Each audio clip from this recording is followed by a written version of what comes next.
आपल्या विसुरा केंद्रांतर्गत शैक्षणिक सत्र 2024 ची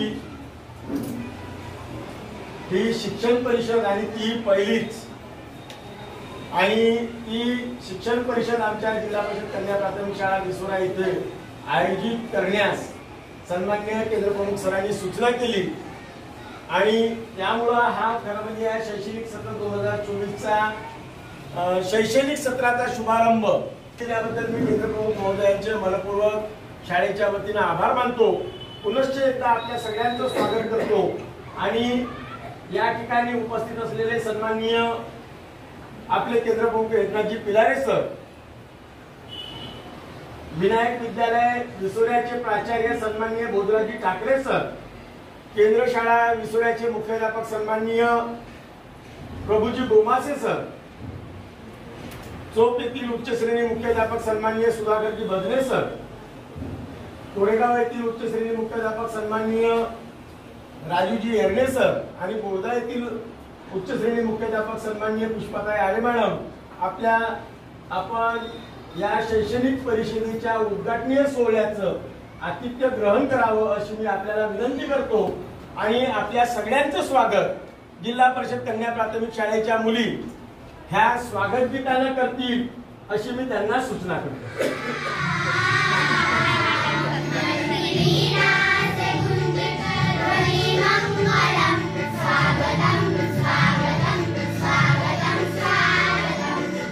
Hey,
सुरुवातीला देत आहोत.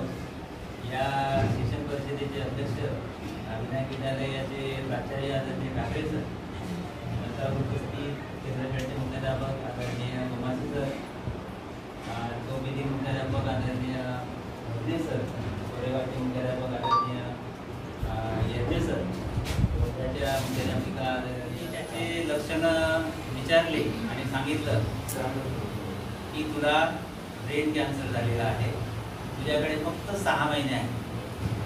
6 महिने तुला जे काही करायचं आहे ते करून घे, त्याच्यानंतर तुला या जगाचा निरोप घ्यायचा आहे. आणि त्या माणसाने खाडकन डोळे उघडले की आता माझं खूप राहून गेलेलं आहे, जीवनातील आनंद लुटायचा राहून गेला, बरीच कामं राहून गेली, आता मी काय करू, माझ्याकडे 6 महिने आहेत. म्हणून तो घरी गेला, घरच्या कुटुंबाला सांगितलं की आता मी मरणार, 6 महिने माझ्याकडे राहिलेले आहे, आता या 6 महिन्यामध्ये मला थोडंसं मोकळं सोडा, माझ्या मनाप्रमाणे वागा, माझ्या मनाप्रमाणे करू द्या मला. चोपडा पसरली घरी. हा माणूस आता 6 महिने राहिले असल्यामुळे 6 महिन्यामध्ये मी काय करू म्हणून तो विचार करू लागला आणि त्याची जेवढे काही कार्य उरलेले आहे तो करायला सुरुवात केली. सर्वात प्रथम त्याला वाटलं तरी मी आजपर्यंत कपड्याकडे लक्ष दिलं नाही, मी आता मनाचे कपडे घेऊ. म्हणून तो एका दुकानामध्ये गेला, छानपैकी त्याने 5-6 ड्रेस होतील असे कपडे विकत घेतले आणि त्यानं विचार केला की नाही, मी माझ्या नेहमीच्या आपल्या टेलरकडे काही कपडे शिवणार नाही, कारण माझ्याकडे पैसा भरपूर आहे, मला जीवनातला उच्च कोटीचा आनंद लुटायचा आहे, म्हणून मी माझ्या शहरातल्या उच्च टेलरकडे जातो, चांगल्या नावाजलेल्या टेलरकडे गेला की दादा म्हणजे माझा 6 ड्रेस आहेत, खूप महागाचे कपडे आहेत, तू एक नावाजलेला टेलर आहेस, मला माझ्या मापाचे कपडे शिवून दे. त्या टेलरने त्याचा माप घ्यायला सुरुवात केली आणि जेव्हा कॉलरची माप घ्यायची वेळ आली तेव्हा टेलर म्हणाला 16. हा माणूस म्हणाला नाही 15. टेलर म्हणतो 16, हा म्हणतो 15. टेलर म्हणाला की बघा तुमच्या कॉलरचा माप आहे 16. तो म्हणे नाही, मी अरे बाबा मी एवढं वय झालं माझं, मी आजपर्यंत अनेक टेलरकडे शिवले, माझे कपडे बघ किती सुंदर छान. जर आपली कॉलरचा माप जर बदलला नाही तर तुम्हाला प्रॉब्लेम सुरू होतील, तुमच्या मानेचा दुखणं वाढेल, तुमच्या रीढची हड्डी तुम्हाला त्रास द्यायला सुरुवात होईल, तुमची कमर जाईल, तुम्हाला चक्कर येईल. आणि असं म्हटल्याबरोबर त्याने फार डोळे उघडले, अरे हेच तर लक्षणे म्हणे माझ्या डॉक्टरने सांगितलं आणि मला काय सांगितलं आहे, कॅन्सर, ब्रेन कॅन्सर. म्हणजे प्रॉब्लेम त्या डॉक्टरमध्ये आहे, माझ्यामध्ये आहे की कशामध्ये.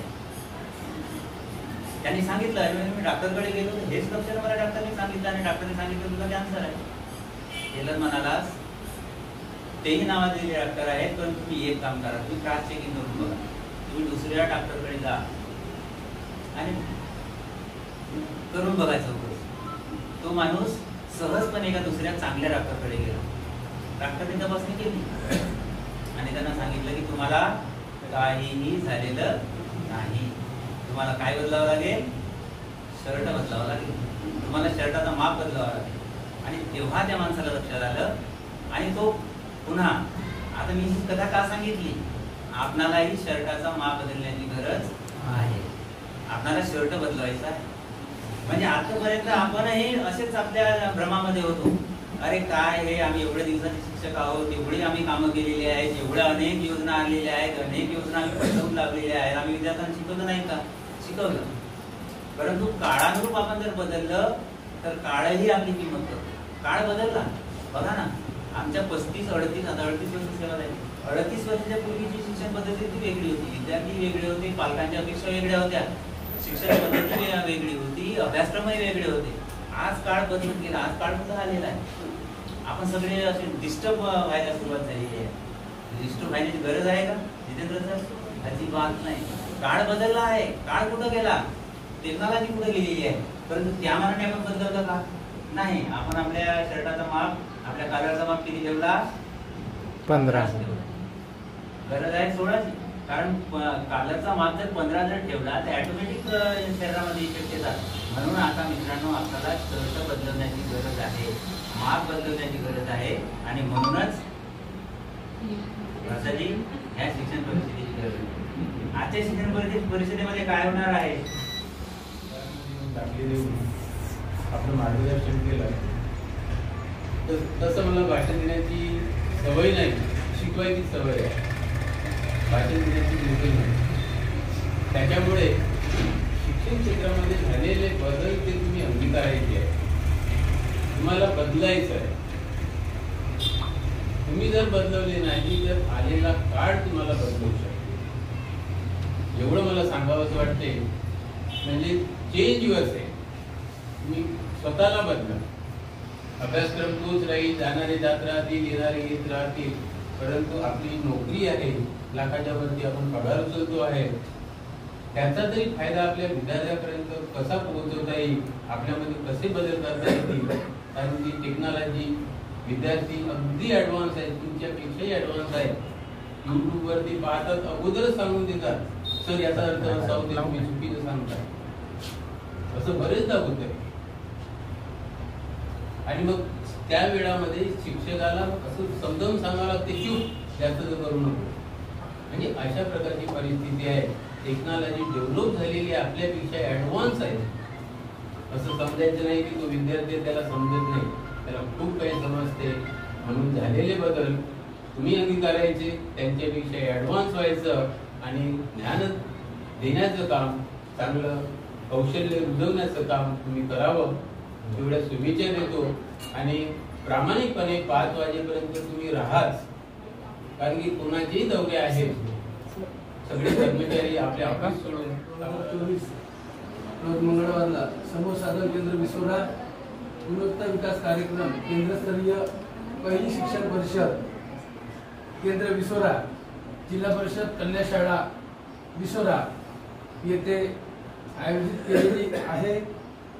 या शिक्षण परिषदेचं औपचारिक उद्घाटनाचा कार्यक्रम इथे आयोजित केलेलं होतं.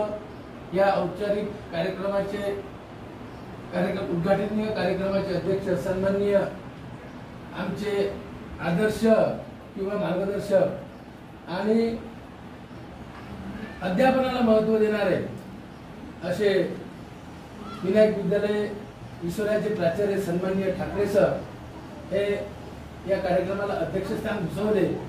त्यांचं मी आमच्या केंद्राच्या वतीने आभार मानतो. त्याचप्रमाणे